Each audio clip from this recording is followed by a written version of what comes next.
Okay, so we're going to talk about the 8 different methods of brushing. We're going to start with the Bass method, circular brushing.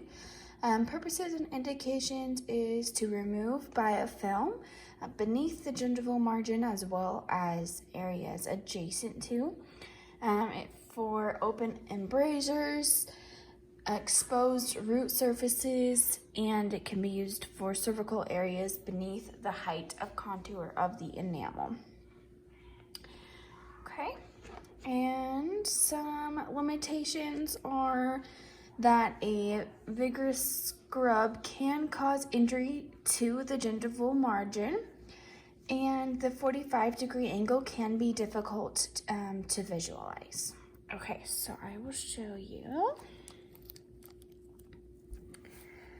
All right, so we direct it 45 degrees in to the sulcus, just back and forth like this. I'll show on the bottom as well.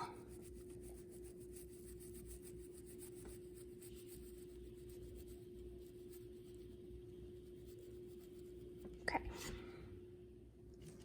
The rolling stroke method, the purposes and indication is without emphasis on gingival sulcus, and it's meant for children with relatively healthy gingiva.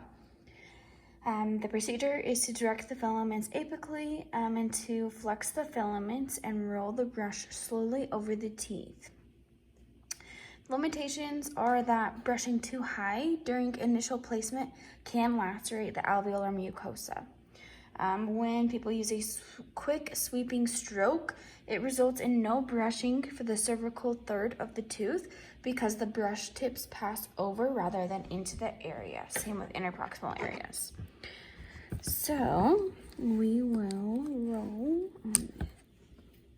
Okay. Okay. Roll.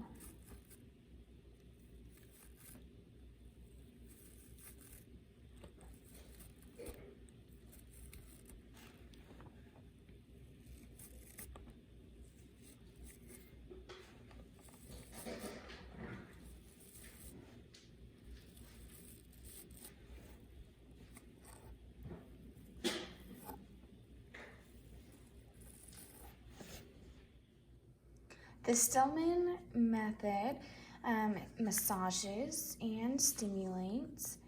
The brush ends are placed partially on the gingiva and partly on the cervical areas, and the pressure is light.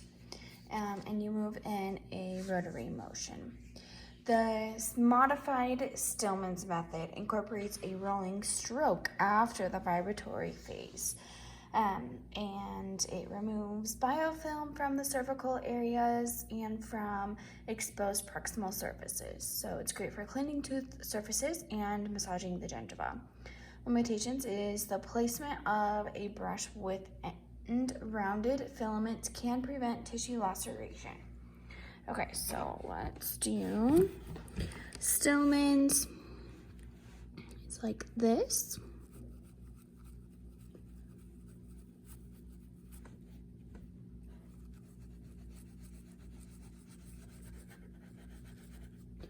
And then modified Stillman's looks like this with a roll.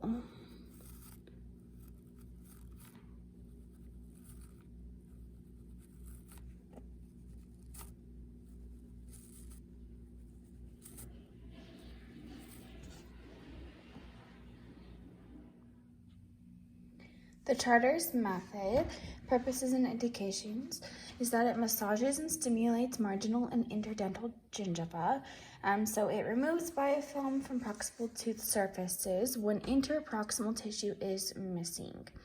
And the procedure is that the bristles are directed towards the occlusal plane at a 45-degree angle. And so a limitation is that it doesn't engage the gingival sulcus to remove subgingival bacteria.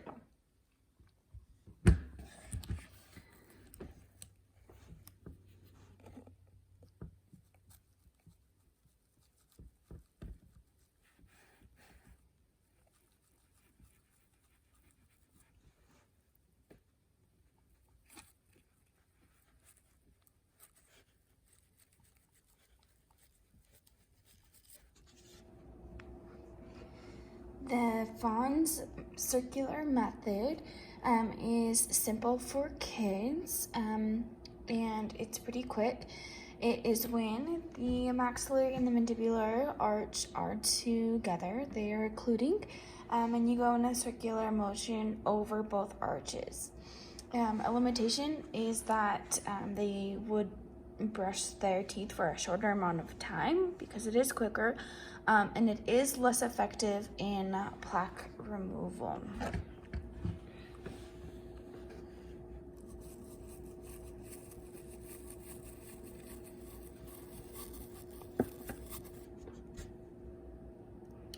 Okay, and then we have the Leonard vertical method, and this is vertical strokes in the maxillary and mandibular teeth, but the arches are brushed each on their own.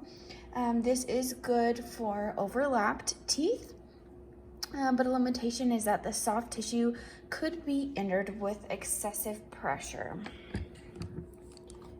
So, vertical.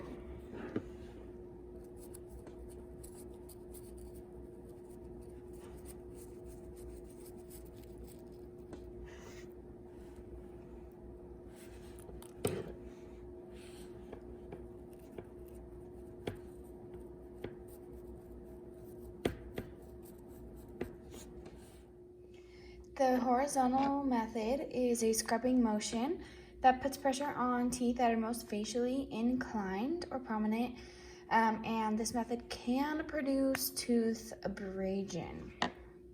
So this is the horizontal method.